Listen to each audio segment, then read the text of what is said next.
માત્ર મહેસાણા પણ સુરતની સુમુલ ડેરીમાં પણ જોવા મળી રહ્યું છે અને અહીંયા તો ત્યાં સુધીના આક્ષેપ કરવામાં આવી રહ્યા છે કે બહારથી દૂધ લાવી અને સુરતમાં પધરાવી દેવામાં આવે છે। માનસિંગ પટેલ અને રાજુ ગ્રુપ અહીંયા સામે આવ્યા છે અને બહારનું દૂધ સુમુલમાં પધરાવવામાં આવતો હોવાનો વિવાદ સામે આવ્યો છે।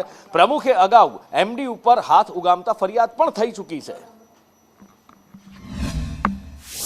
મહેસાણાની અંદર દૂધસાગર ડેરીમાં પ્રમુખે ઉપપ્રમુખને તમાચા માર્યા બાદ સુમુલ ડેરીમાં પણ જે કહેવાય કે તમાચા મારવાના પ્રયત્ન કરવામાં આવ્યા છે। શું છે આખો મામલો જેને લઈને વિવાદ સર્જાયો છે? જયેશભાઈ, શું આખો મામલો છે? કઈ રીતના મારવાનો પ્રયત્ન કરવામાં આવ્યો અને કેમ?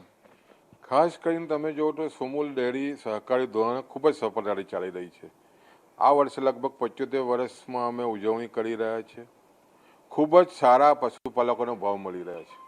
એટલે સ્વાભાવિક છે કે અમૂલ પેટર્નથી જે રીતે સારા ભાવો મળી રહ્યા છે, વેપારીઓ મંડળીઓ જે 25 મંડળીઓને જે અમે 3 કરોડ અને 25 લાખનો જે દંડ કર્યો છે, એ મહારાષ્ટ્રથી સસ્તું દૂધ લાવીને જે રીતે ડમ્પ કરી રહી હતી એની સામે માનનીય પ્રમુખશ્રીની સૂચનાથી એમડીસીએ 3 કરોડ અને 25 લાખનો દંડ કર્યો અને એના અનુસંધાનમાં જે દંડ થયો છે, દંડના અનુસંધાનમાં આદરણીય ઉપપ્રમુખ શ્રી રાજુભાઈ અને એમડીસી વચ્ચે જે શાબ્દિક વાતચીતમાં આ પ્રયત્ન એમણે જે કર્યા છે ખૂબ જ ગંભીર બાબત છે।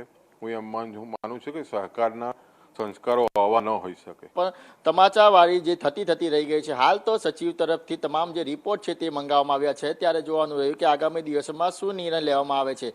કેમેરા પર્સન ભૂષણ ચૌધરી સાથે મનીષ પરમાર, સંદેશ સુરત। ગણતરી કરીને જેટલું પણ દૂધ બહારથી આવ્યું એ મંડળીઓના એટલા પૈસા અમે કાપી લીધા છે અને મંડળીમાં જે તે સભાસદના જેણે દૂધ ભર્યું હશે વેપારનું એના પૈસા કપાયા છે। આ ઇસ્યુ નહોતો, પરંતુ મારા કેટલાક સાથીદાર મિત્રોએ ઓફિસમાં જઈને મેનેજિંગ ડાયરેક્ટરશ્રી સાથે કેટલીક ગેરવર્તણૂક સાથે કયા નિયમના આધારે કાપ્યા પૈસા એવા પ્રશ્નો કરતાં